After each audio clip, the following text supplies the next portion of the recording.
参见大人。光绪24年起，每年发生的国之大事、朝中大事，还有京城发生的大事，都报给我听。是。光绪24年4月23日，先帝颁布明定国事诏，开始变法。开始变法。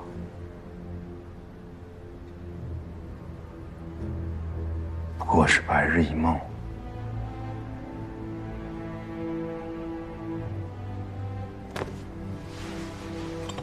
从8月开始说一些我不知道的。给我沏一壶信阳毛尖。是。光绪25年，朝廷跟法兰西国签了广州湾租界条约，将遂西吴川两界以及马偕海湾租给了法兰西国，叫广州湾。光绪26年7月，英吉利国、法兰西国、德意志国、俄罗斯国、美利坚国、日本国、意大利国和奥匈国这8个国家一起攻打了京城。11月的时候，李中堂大人和洋人谈判，最后签了个议和大纲。光绪27年3月，朝廷赔了4亿5千万两给那8个国。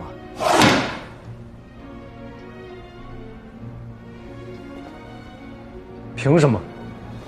洋人有枪有炮啊，大人。接着说吧。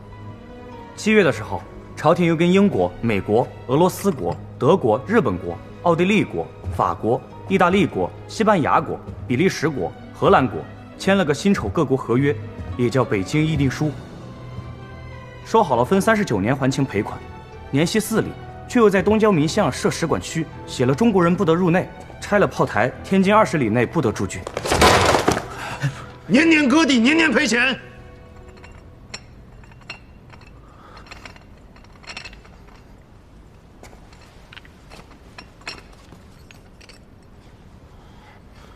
接着说。光绪30年，日本国占了旅顺。光绪30年7月，和英吉利国签了个拉萨条约。光绪30年腊月，一帮东京留学生向朝廷请愿，要求立宪。光绪31年4月，北洋6镇新军全部练成，共计7万人。光绪32年2月，法兰西国传教士王安之杀了南昌知县江绕，群众怒毁教堂，杀王安之，朝廷处死乱民公洞，赔银35万。33年10月，乱党袭取镇南关，孙文向大清士兵发炮。光绪33年腊月17，山西商务局议定以275万两作为山西各属矿权，全部收回。34年正月，清廷授醇亲王载沣为军机大臣。同盟会乱党黄兴在青州马朵山举行反叛，激战40余日，反叛以失败告终。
他们哪里是没防啊？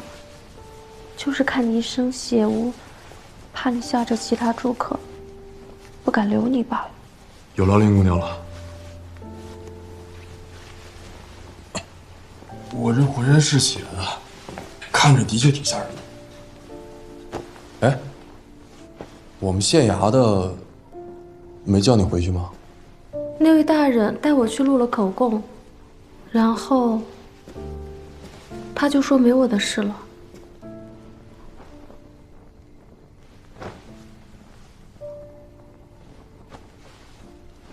大人怎么会在此处？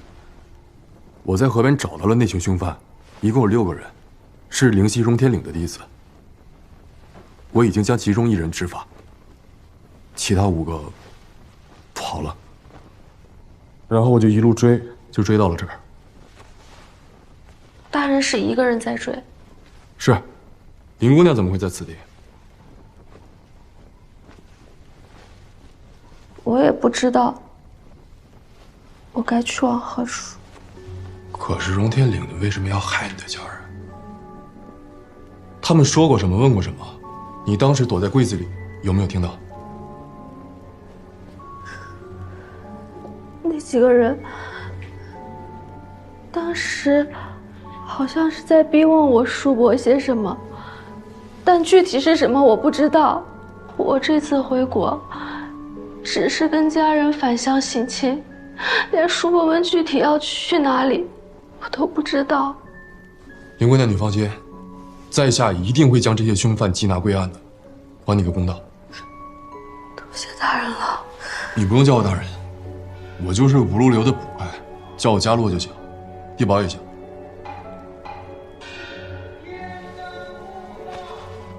已经2更天了，地保大人，你明天还要查案，不然早点睡吧。我去把床铺给您收拾好。不必不必，已经甚是打扰林姑娘了，我在此地坐着就好。那怎么能行？林姑娘，你赶快去休息，我坐在此处就足矣了。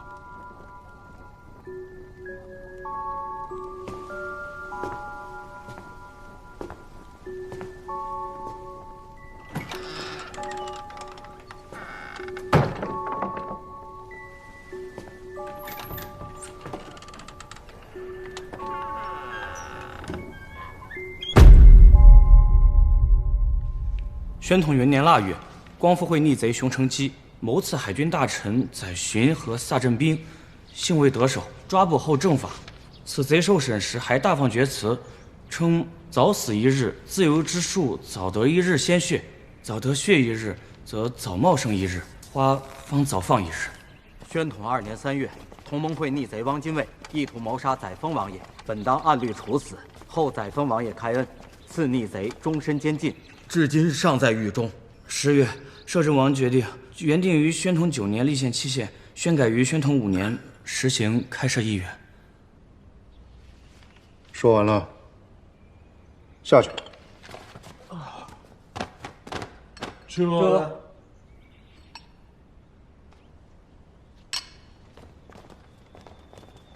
何太兄，穆青兄早。穆青兄，这是？让他们跟我说说这12年来都发生了一些什么事儿。穆青兄一晚上都在听这些？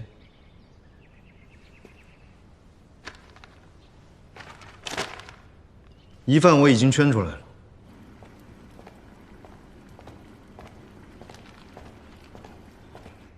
婉和，坤宁宫的婢女。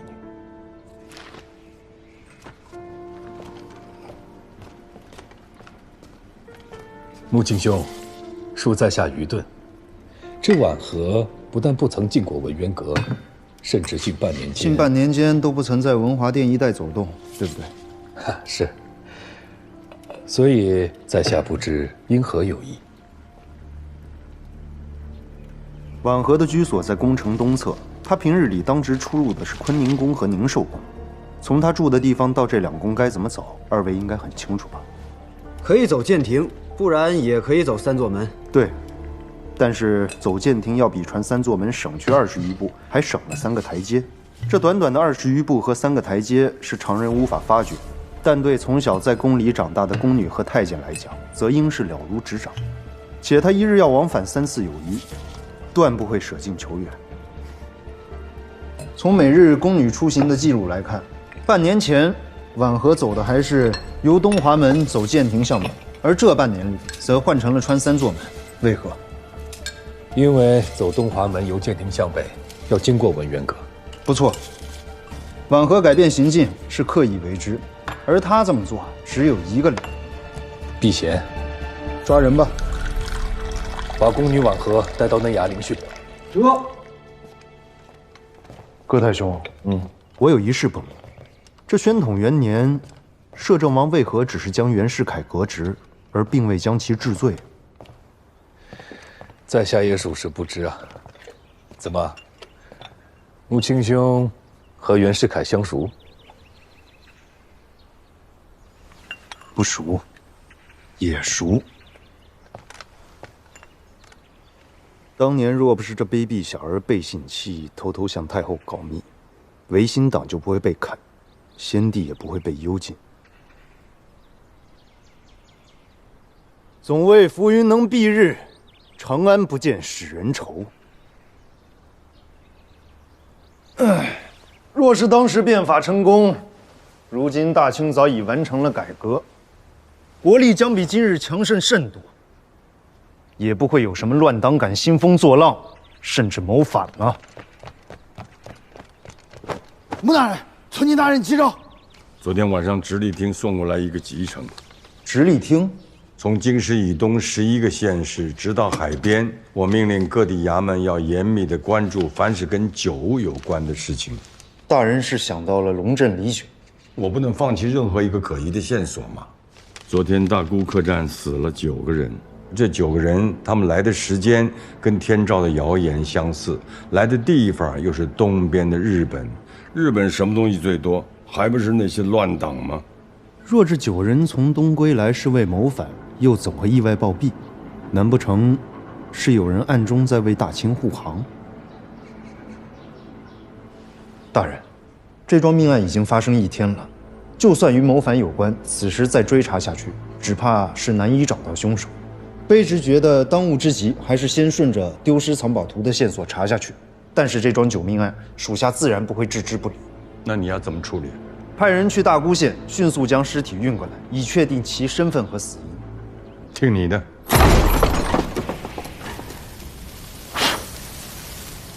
该招就招了吧。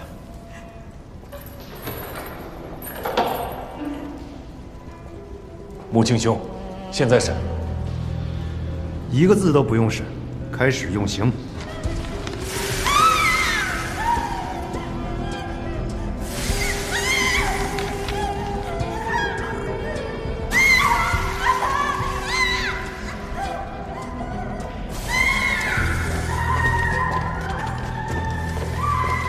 穆青兄去哪儿？御膳房。你见过老姜没？老姜？哎，他早上来过，说这儿闹肚子，我看没什么事，让他走了。哎，这怎么事儿啊？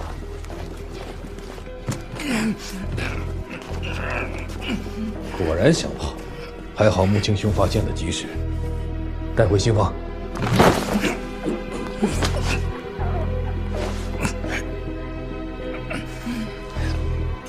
剖开，看看他吞的是什么。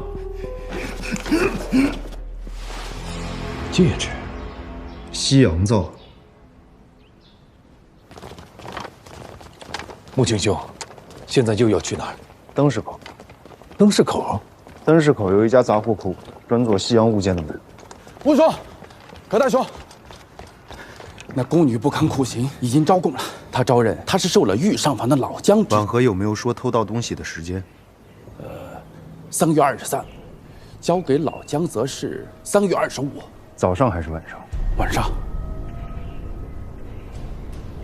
吴兄，是不是继续用刑？不必了，将他在刑房处死，立即。这怎么就不审了？他只不过是一个棋子，你还指望着他供出幕后主使？那为什么要杀掉啊？这么大的罪，只能继续逼供，一直逼到死。与其让他多受折磨，不如给他一个痛快。穆青兄，仁慈啊！你是不是想问我如何看出老姜就是婉和的内应？还请穆青兄解惑。从行走记录中，我看出了婉和的异常之处，推测出他就是从文渊阁偷出藏宝图的人。但是宫女不能出宫，所以必须得有内应，才能把东西送出去。没错，否则偷了也毫无意义。我看了近半年里宫门的出入记录，御上房有6位夫役，经常出宫采购，其他夫役每次出去只需要2个时辰上下，而老姜则需要2个半时辰，多了半个时辰。一开始我也在想，是不是老姜手脚比别人慢，用的时间比别人长？但是从记录上来看，他每次不是比别人晚回来，而是早出宫了半个时辰。一个在御上房干了大半辈子的夫役，会如此勤快，如此卖命吗？所以他就是同党。原本我也不确定，可惜啊，老姜应该是听到了婉和出事的风声，想要逃跑，这才印证了我的推测。这京城买卖西洋物件的地方也不少，怎么就知道是灯市口这家杂货铺呢？距离从御上房到灯市口，差不多往返要半个时辰。3月26一早，老姜交给你的是什么东西？前天一早，姜爷拿着一顶旧破皮帽子，说是要给他一位亲戚。然后呢？当天就有人来，按照姜爷说的，拿着9枚铜钱，和你这一模一样。那个人长什么模样？哎呀，那个人，他手上有个纹身。什么纹身？这我就叫不上来名字了。笔、纸。好。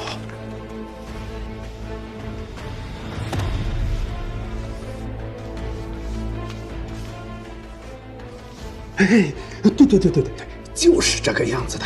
哎，原来这位爷，你知道啊？来，2位客官，里面请。这人啊，运气来了，挡都挡不住。但如果你运气不好，那包子都能碰上2、3、5啊！啊！来吧，喝吧，喝。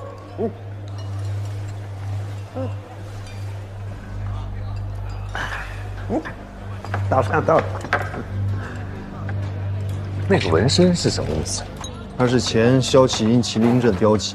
麒麟阵，那阵是早年先帝为猎食的御用卫兵。这批校尉每个人的手上都纹有麒麟的标记，以表身份。在下还是第一次听的。他们不在正规编制之内，没在先帝身边待过的人甚少知之。那麒麟阵现在还有？不在。戊戌变法之后，他们受到了牵连，被逐出了禁军。麒麟阵共计有11人，只有详实记录，想要找到他们，并不是什么难事。明白，我这就派人去查。家里没有吗？没有。地里也没有？没有。衙门里也没有？没有。那镇上也没有？没有。哎呀，这个王地保他能去哪儿啊？不会是真的去追凶了吧？哎，老爷您圣明，王地保这人，他是个杠头，他执拗。十里八村的乡亲们，谁家丢只鸡，追出20里地，他能把鸡给逮回来。王地保啊，干捕快6年了。虽然咱们这儿没什么大案子，但在地保手里的案子，没有一件是不了了之的。要我说，这王地保他就是读书啊，把脑子给读坏了。这里怪他爹。哎，他爹是光绪3年的秀才，一直考到光绪13年，最后也没有考起功名。后来他爹呀，就把心思放到地保身上了。地保自幼通读4书5经，读了10几年书。光绪31年，皇上把科举给废了，这才进咱们县衙当了个捕快。你帮我合计合计啊，这顺天府已经下令，地方官员不允许掺和这个案件。如果说这个王地保死缠烂打的话，会不会给咱们大沽县惹什么麻烦？这个我早就想好了。咱把这县衙的花名册给他改一改，把王地保的名字划了，这样他在外面甭管惹多大娄子，都跟咱县衙无关呢。到时候找上咱们了，咱们就说他不是咱县衙的人，他是咱县衙临时雇来的帮手。临时的帮手。大沽县衙捕快查案，有没有见过一些灵犀打扮、说话有奇怪口音的人？哎，兄弟，给你打听一行人，灵犀的你有见过吗？啊，就是怪里怪气的，然后穿的衣服和咱们都不太一样的人。领头是个豁牙，大豁牙。见过说话有灵犀口音的人吗？灵犀话是怎么说的？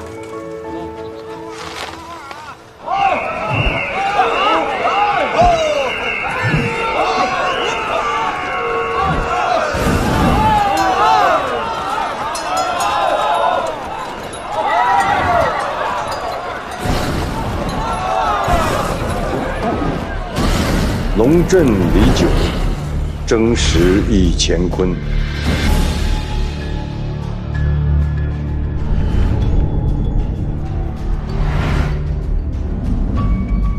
葛太兄，咱们先不回内务府。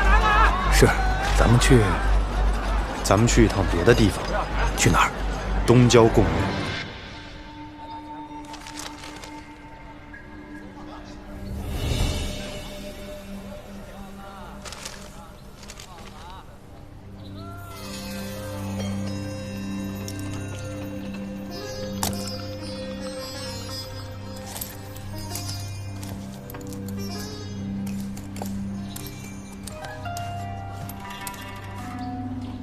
得罪您了。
刚刚那是个女人，功夫有点奇怪。她用的暗器是手里剑，东瀛忍者。日本人？大沽客栈那9个刚从日本回来的，应该一直被他们盯着。看来日本人也是为了秘藏。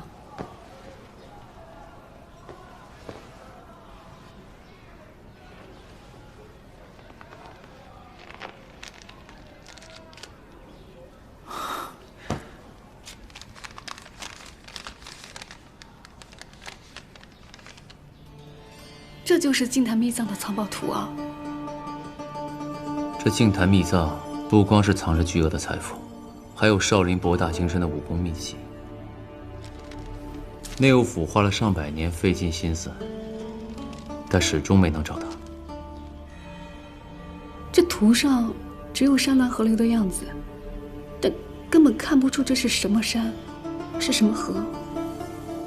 这就好像我们明知道这个东西放在一个盒子里，但这个盒子和这个房间到底在哪儿，我们根本找不到。这份宝图少了一个关键，这宝图不全，必然不全。大沽客栈这9个人从日本而来，其目的就是为了要和一个持有宝藏线索的人交头。所以看来这个谭仙果然知道开启宝藏的秘密。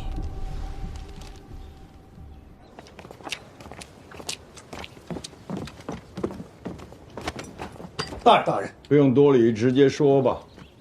大人，属下已经确定了3件事：其一，谋反者之间用来联络的是9枚前朝通宝，3个不同时期的通宝，共9枚，3加9就是12。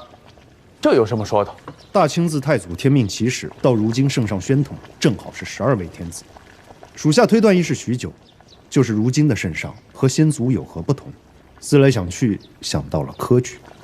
没错。如今圣上继位的时候，科举已经没了。科举没了，可贡院还在。属下推断，荣镇李九中所说的东方，应该就是如今的东郊贡院。那9条火龙呢？这9条火龙就是安置在贡院一带的火药装置。如今贡院已是残垣断壁，破落不堪，正适合安放。如此说来，那9条火龙就是9枚烟火嘛。在贡院那边点起来，到时候看过去就像是火龙天降了。正是。你到贡院去看过没有？刚去过。属下在贡院一带仔仔细细盘查了一遍，发现泥土中有残留的硫和硝，树丛间地上的草有翻过的痕迹，还有些树枝带着划痕。属下相信，定是谋反者将火药装置悄悄地安放在其间。这么说，5月11那天，他们只要点燃了火药，就是暴乱的信号了。此事绝对要保密，不能告诉任何人。如发现有人泄密，可如何处置？就地正法。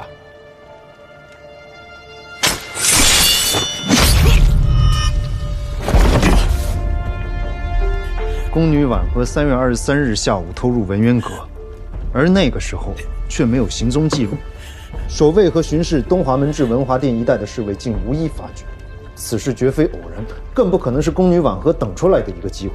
所以，我特意去问了那日的轮值侍卫，才得知那天下午是你将一干守卫叫到文华殿门口训话，前后差不多1袋烟的功夫。这个契机完全是你给宫女婉和创造出来的。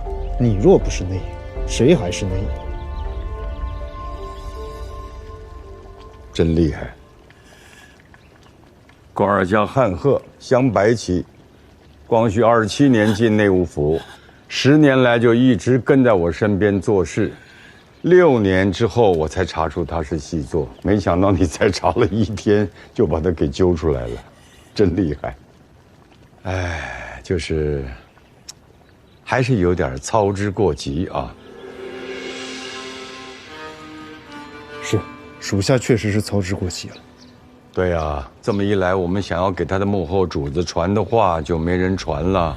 大人，汉鹤操纵的文渊阁盗宝，他背后的主子必然是谋反的主使。既然大人已经知道是谁了，还请明示，属下立即将其抓捕归案。我不敢擅自动他，这是为何？如果没有确凿的证据，我怎么敢去动皇亲国戚呢？何况这位还是和硕亲王一等爵。和硕亲王，摄政王载沣的堂兄，爱新觉罗载祺。齐亲王，齐亲王排行第9，火命离生。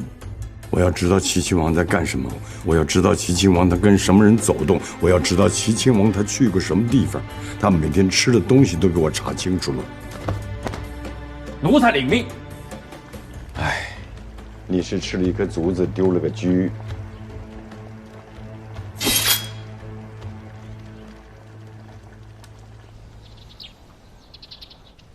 今日的大清和220年前你们英吉利国有异曲同工啊。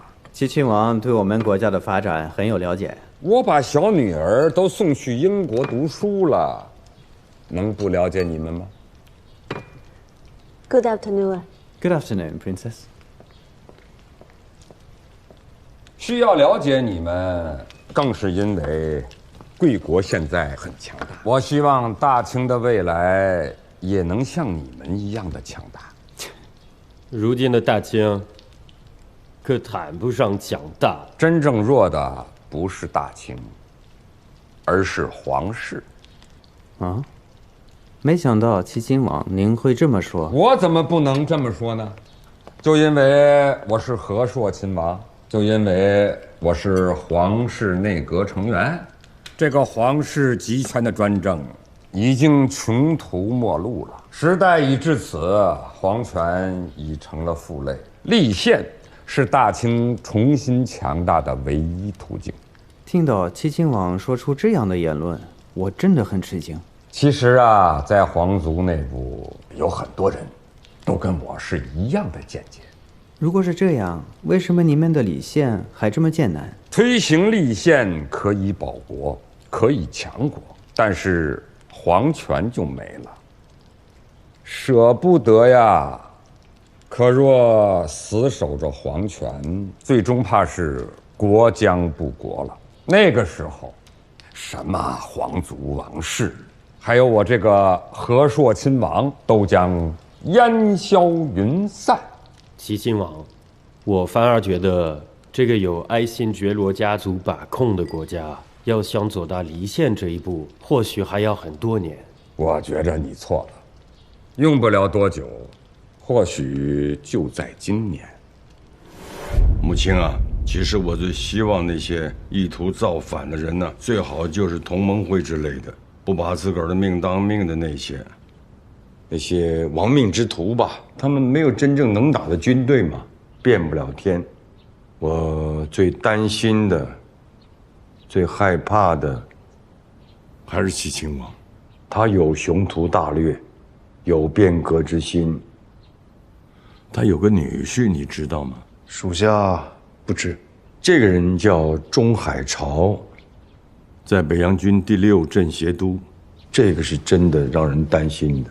母亲啊，你要记住啊，没有铁证，我不能把谋反的帽子硬往齐亲王头上扣，所以你务必要把那个偷走了藏宝图的人抓到。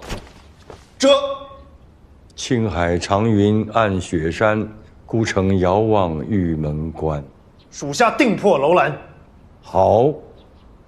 父亲，您真的认为立宪将是救国之路？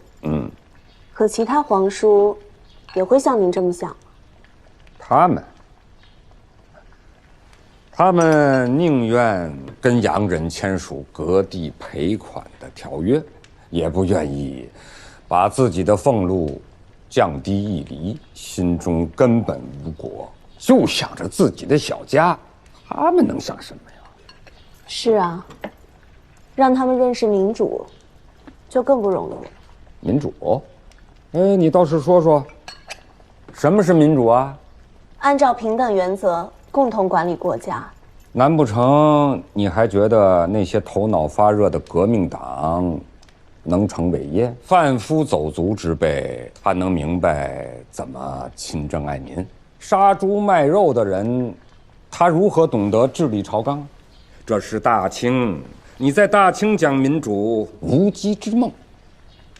你先出去吧，我跟海潮还有事情要说。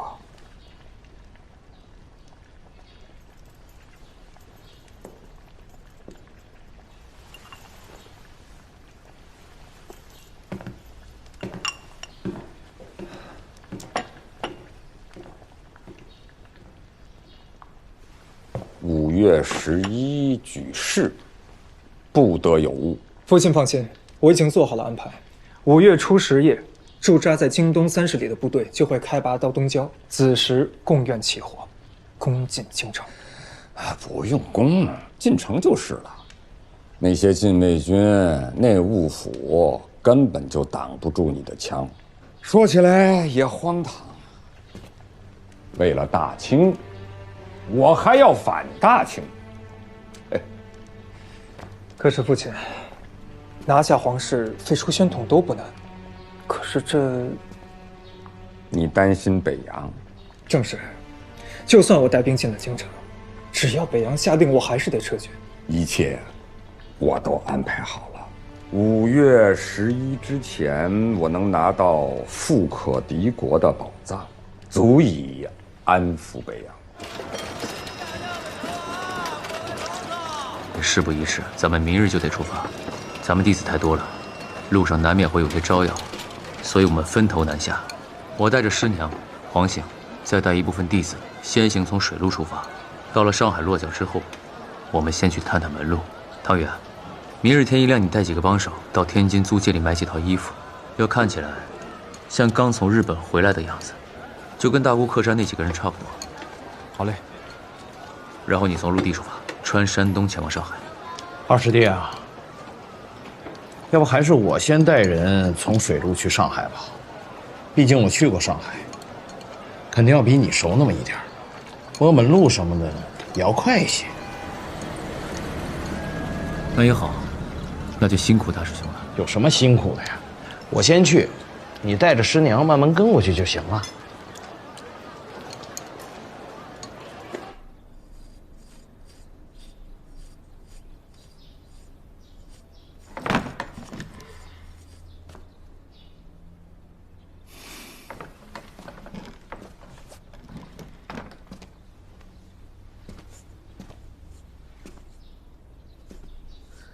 你都已经交代好了，于焕姐还非要再做安排。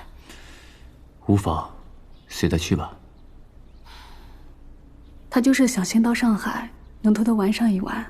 早就听说那是个花花世界了。他想去玩，就让他去吧。你怎么不争呢？你是掌门，你怎么总是要让着他呢？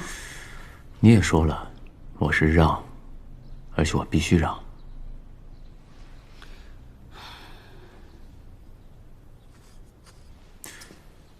你别动，我来。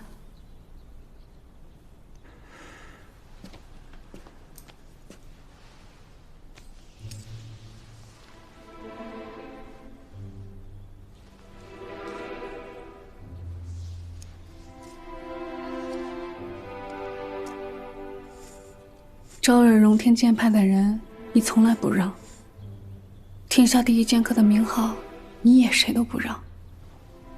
怎么一回到门派里头，什么都要你让呢？我是一个剑客，只想仗剑而为，从来不想当掌门。但掌门的担子交给了我，我必须担负起来。于环节作为大师兄，没有接替掌门，本就不甘心。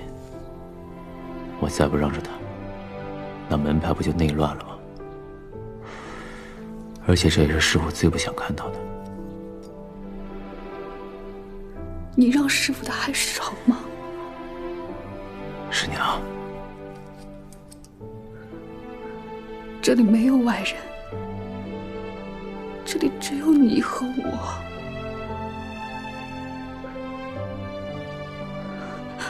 我不想听你叫我师娘。师兄，我是你师妹。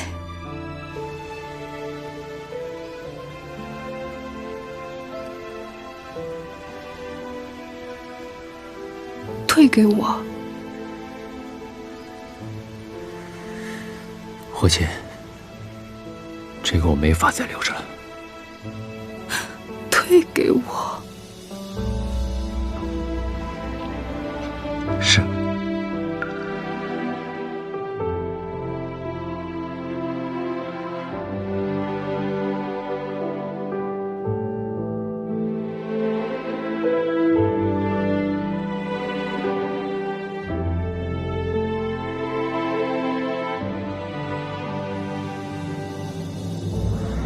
我真想杀了你。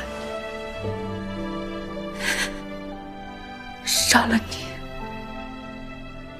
荣天剑派就没了。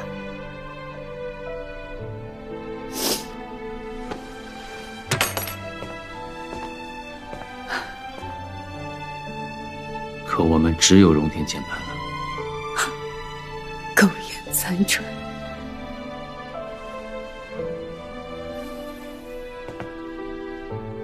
我一定会让荣天成为天下第一的大剑派。这话我听够了。你师父天天这么说，他死了，换你天天这么说。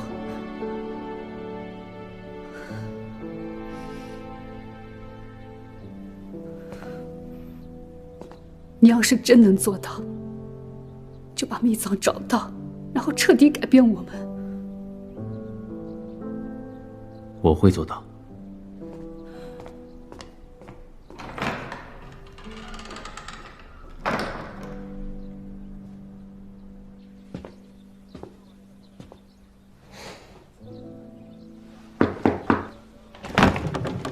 大人，进来喝杯茶吧。不喝了，我来就是跟你说一声，我没能找到那伙凶犯。不过你不用担心，我马上就回大沽了。我们县衙还有另外2名捕快，多些人手一起找，肯定找得到。我再找邻县的衙门通报一声，各地通缉，那伙凶犯一准是跑不掉。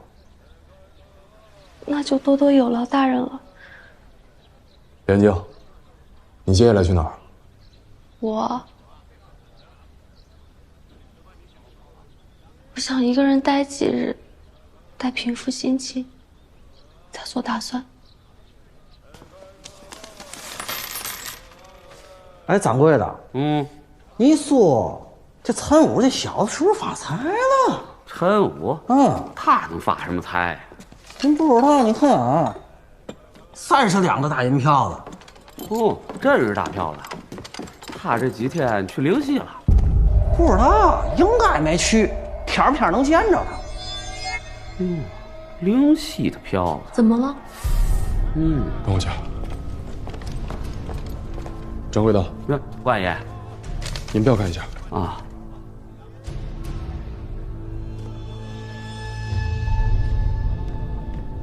这是哪儿来的？那是参五大九是给的啊。陈武是谁？穆青兄，前骁骑营麒麟镇的11人已全部查到，11人中有5人仍在锡林郭勒盟的军队，其余者有4人离世，2个病死，1个练兵时出了意外，还有1个喝多了掉进了海中。另外2个几年前离开了锡林郭勒盟，其中1个是回老家照顾年迈的双亲，还有1个呢？另1个绰号陈武，6年前因酗酒赌博违反军纪被逐出。他现在何处？查到他近几年混迹在天津葛沽镇一带，每天不是喝得烂醉，就是在赌场彻夜鏖战。要找的就是这个陈武。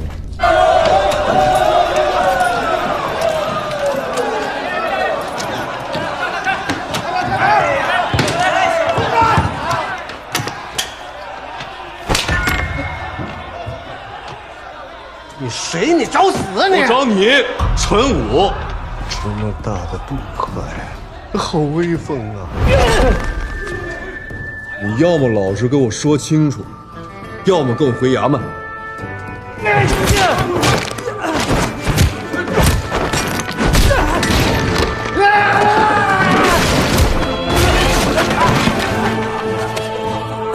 要打出去了，这还能不能眨眼？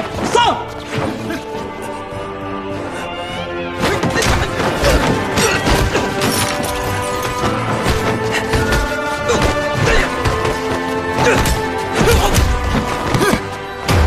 内务府奔，现在能退下。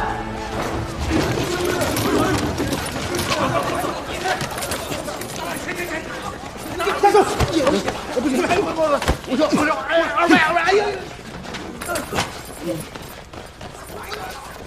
我是大国县衙捕快王家洛，此人是我的疑犯。内务府办，闲杂人等退下。你就是闲杂人等，再向前一步，我将你就地正法。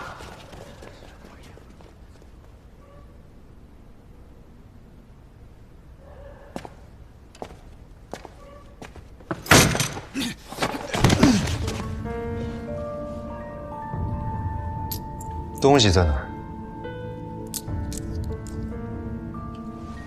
什么东西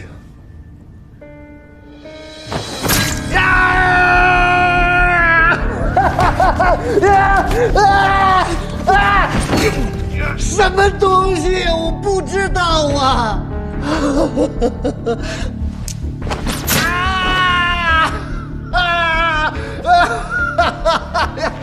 我真的我不知道啊！不，我说，有人给了我一大笔钱，让我转交一样东西，我只要在京城的杂货铺取一顶破皮帽子，送到天津永安的当铺，再把当票给接头人就行，其他的我就不知道了。爷，是内务府汉贺大人他让我干的。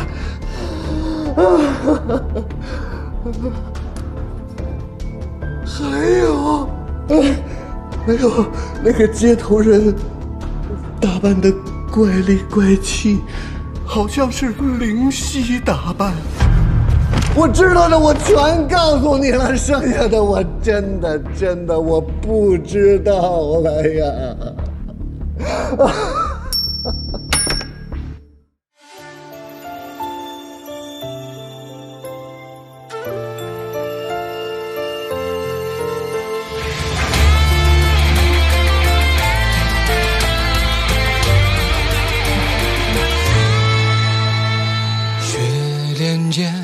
风主导，声一声棱角，心若海，魂如桥，剩多少年少？叹一声缘渺遥，曾半生潦倒，青山着，谁人笑？莫负年华，莫负今朝。韶华是梦荒凉，干洒热血，写春秋不忘。南州之中虚妄，饮冰10年。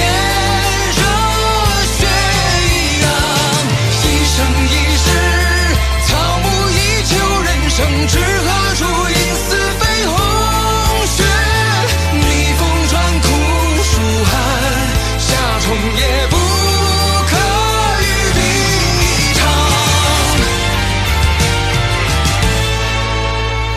韶华是梦荒凉，干洒热血，写春秋不忘。南州之中虚妄，饮冰10年。